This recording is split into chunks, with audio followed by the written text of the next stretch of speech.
Salli wa sallim ya salam ala nabi khairil anam wal ali wa sahbihi. Bismillahirrahmanirrahim. Allah Subhanahu wa ta'ala memberikan kepada seseorang kesehatan. Orang ini kada ada masalah dengan kesehatan, sihat saja.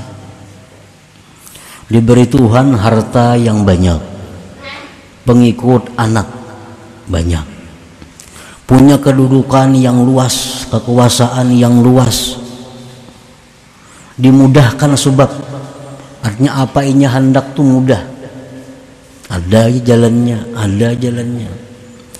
Padahal orangnya selalu maksiat kepada Allah. Padahal orang ini selalu maksiat kepada Allah. Nah, maka orang seperti ini hendaklah takut kalau pemberian Allah tadi merupakan istidraj, lanjuran dari Allah Subhanahu wa ta'ala. Hati-hati artinya. Kita rezeki luas, kesehatan baik, kedudukan kita mulia, apa nang kita hendak sarabanya nyaman ada, padahal kita ini lawan Tuhan renggang, padahal lawan Tuhan ini banyak maksiat, padahal lawan Tuhan banyak kada bersyukur. Nah, ini ada alamat-alamat, ada tanda-tanda bahwa kita ini dilanjur oleh Allah, kita ini diistidraj oleh Allah Ta'ala.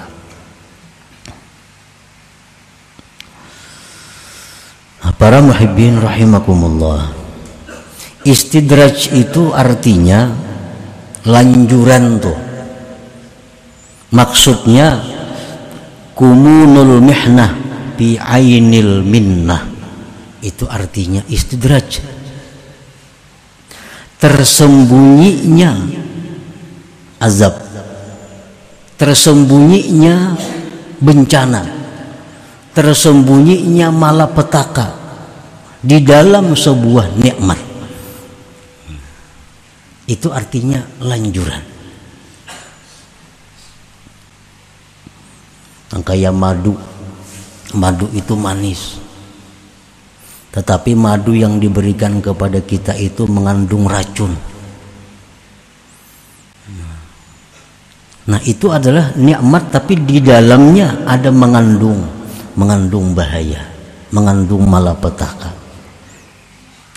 Allah selalu mengalirkan nikmat kepada kita, kesehatan, keuangan, kepangkatan, dialirkan oleh Allah kepada kita. Padahal di dalam itu semua terkandung ada kemurkaan Allah, terkandung ada azab Allah. Nah, itu istidraj namanya, istidraj ngarannya. Para muhibbin rahimakumullah, orang-orang yang mempunyai akal yang baik, orang-orang yang mempunyai mata hati yang tajam, setiap mereka itu menerima nikmat, mereka ada takut kalau di dalam nikmat ini ada mengandung malapetaka. Baik nikmat itu nikmat zahir atau nikmat batin. Para aulia, mereka apabila berdoa kepada Allah, doanya tidak tampak, doanya tidak dikabulkan, mereka senang. Karena tujuan mereka berdoa adalah menjunjung perintah Allah. Tetapi bila mereka berdoa kepada Allah, doanya dikabulkan oleh Allah, berdoa dikabulkan oleh Allah, mereka takut kalau itu istidraj dari Allah Subhanahu wa ta'ala, kalau itu lanjuran dari Allah.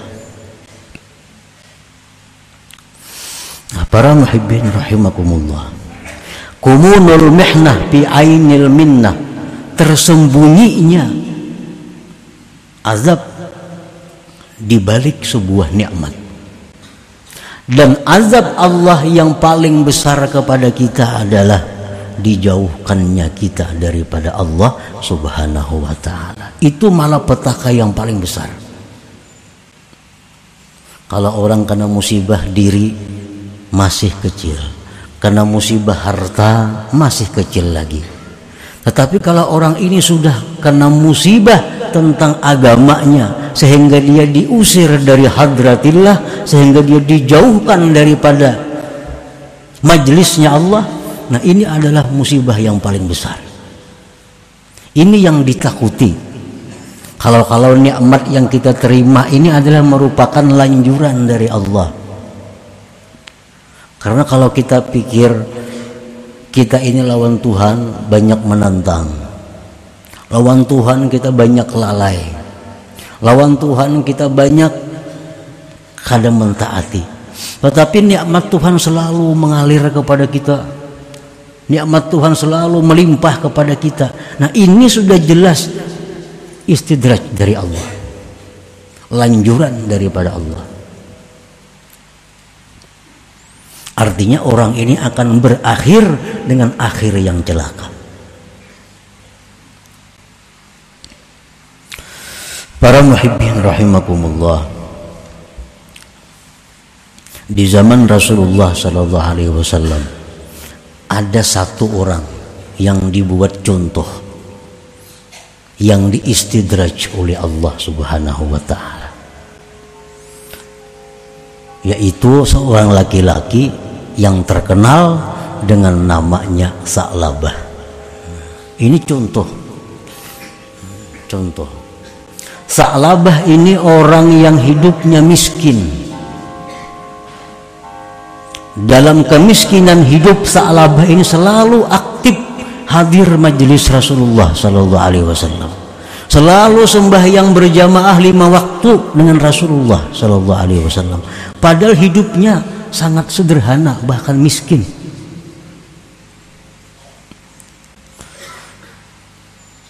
Begitu Sa'labah diberi Allah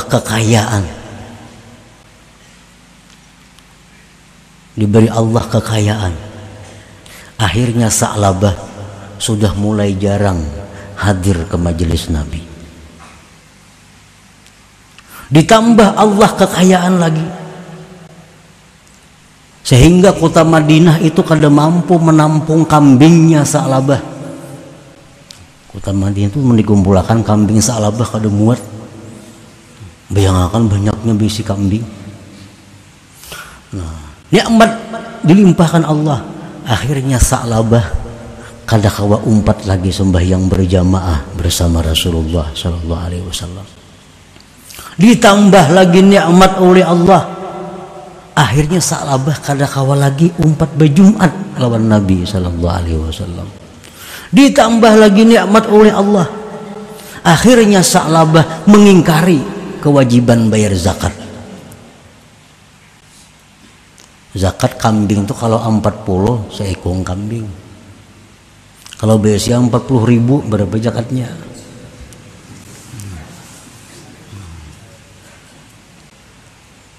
Kota Madinah tuh kada muat kalau datangan kambingnya Sa'labah itu hibak di mana-mana kambing Sa'labah. Akhirnya Sa'labah ini mengingkari kewajiban zakat, enggan bayar zakat. Terus ditambah Allah harta Sa'labah. Akhirnya Sa'labah ini mati dalam keadaan tidak membawa iman. Abu Bakar kada mau menyembahyangkan jenazahnya, sahabat-sahabat lain kada mau menyembahyangkan jenazahnya. Nah ini contoh lanjuran. Di zaman Nabi hanya ada satu Sa'labah. Di zaman kita sekarang mungkin jutaan Sa'labah itu. Jutaan Sa'labah itu.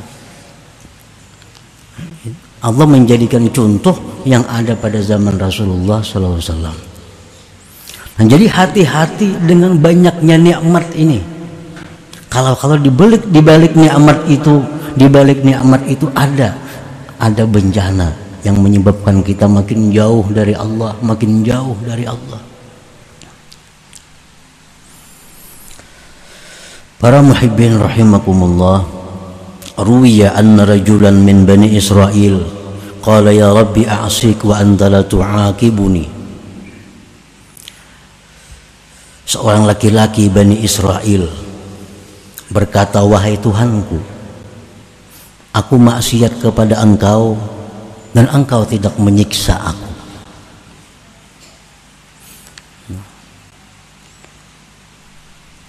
Badan tetap sehat, harta melimpah ruah, pangkat jabatan makin tinggi, padahal aku maksiat kepada Engkau. Fa'auhallah ila nabiyyi zamanihim an kullahu kam min uqubatin li alaika wa anta la tash'ur. Allah wahyukan kepada Nabi pada masa itu bahwa katakan kepada laki-laki itu, berapa banyak siksa yang telah kukirim kepadanya, tetapi engkau tidak merasakan siksa itu. Anjir Tuhan padahal lawan laki-laki nang bapadah kada ku siksa tuh, padahal nya maksiat. Banyak kukirim siksa tapi nya kada merasa. Inna jumuda ainaik wa qasawata qalbik istidrajun minni wa uqubah law aqalta. Bahwa bekunya air mata engkau, kerasnya hati engkau, itu adalah istidraj daripadaku, dan itu merupakan hukuman jikalau engkau mengetahui. Dulunya orang ini mudah menangis, ingat dosa menangis, ingat tentang perjuangan Nabi kita menangis, ingat tentang kasih sayang Allah menangis. Nah sekarang kada bisa lagi menangis. Nah ini hukuman dari Allah, istidraj dari Allah. Jadi hukuman Tuhan itu bukan berupa penyakit, bukan berupa hilangnya harta. Itu hukuman-hukuman kecil. Hukuman yang besar itu adalah kita dijauhkan dari Allah. Nah, waktu kita hidup sederhana, kita biasa aktif menuntut ilmu, sembahyang berjamaah, aktif sembahyang berjamaah, aktif menuntut ilmu, aktif silaturahmi. Waktu kita hidup sederhana. Sekarang kita sudah jadi pemburung, jadi bisi sipi, bisi piti. Sembahyang berjamaah kada kawa umpat lagi. Menuntut ilmu maginnya kada kawa lagi. Silaturahmi sudah jarang. Tapi kekayaan melimpah ruah. Nah ini tanda-tanda orang ini adalah istidraj, hukuman dari Allah Subhanahu wa ta'ala.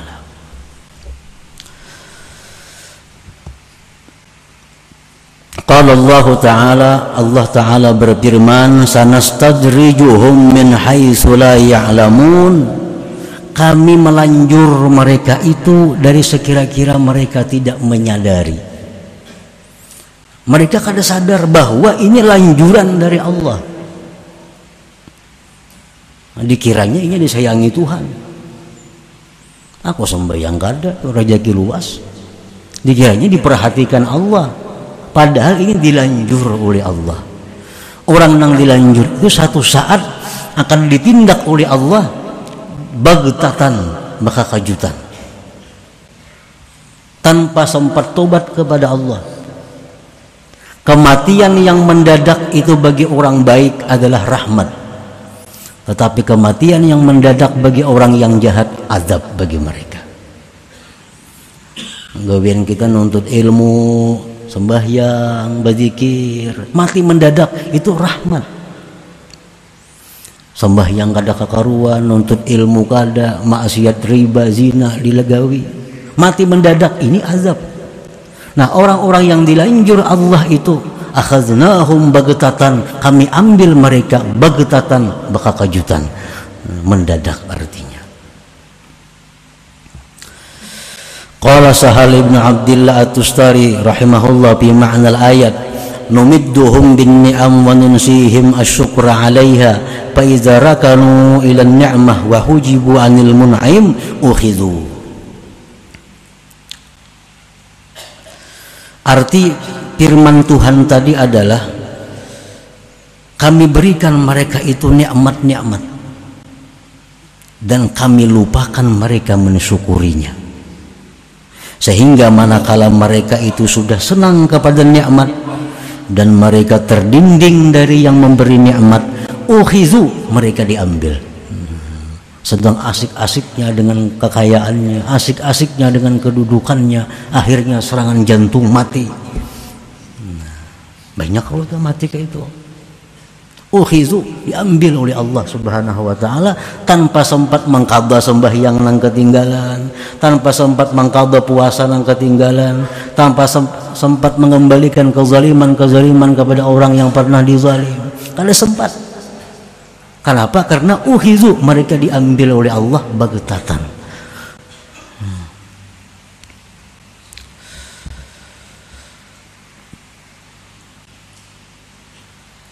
Bal'am bin Ba'ura ini contoh orang yang dapat nikmat batin yang dilanjur oleh Allah. Bal'am bin Ba'ura diberi Allah nikmat yang luar biasa besarnya, yaitu nikmat Bal'am diberikan Ismullahil A'zam. Nah, ini hanya beberapa manusia yang ada diberikan Allah Ismullahil A'zam. Termasuk diantaranya Bal'am bin Ba'ura, diberitahu oleh Allah apa itu Ismullahil A'zam. Bila itu diberitahu Allah, apa yang dia minta kepada Allah jadi. Kalau kita minta lawan Allah dengan Ismullahil A'zam, apa yang kita minta jadi. Nah, Bal'am ini diberi Allah itu, sehingga apapun yang dia minta kepada Allah dikabulkan Allah. Minta apapun dikabulkan Allah. Nah, Bal'am kadang mensyukuri nikmat itu. Akhirnya Bal'am ini diambil oleh Allah, mati dalam keadaan tidak membawa iman. Ini contoh orang yang diistidraj oleh Allah Subhanahu wa taala. Nah, para muhibbin rahimakumullah. Jadi apabila Allah itu sayang dengan hambanya, maka hamba ini akan dipelihara oleh Allah. Begitu diberinya nikmat, ditariknya kena nikmat itu, sehingga hamba ini sadar, insaf. Dengan diberinya pulang nikmat, diberinya ini, karena ada tabakar di sana habis. Nah, sadar hamba ini, tanda Allah sayang kepada hambanya. Fal wajibu 'alal insan idza ahassa bi ni'matin zahiratin aw batinah ay ya'rifa haqqaha wa yubadira ila syukriha nutqan wa amalan wa i'tiqada. Maka wajiblah atas manusia bila merasa dengan nikmat baik zahir atau batin, bahwa mengenali hak nikmat itu. Allah tidak memberikan nikmat itu percuma kepada kita. Tidak ada yang percuma dari Allah. Semua yang diberikan Allah kepada kita itu ada hak yang mesti kita lakukan. Allah memberikan ilmu, ada hak yang mesti kita laksanakan dengan ilmu itu.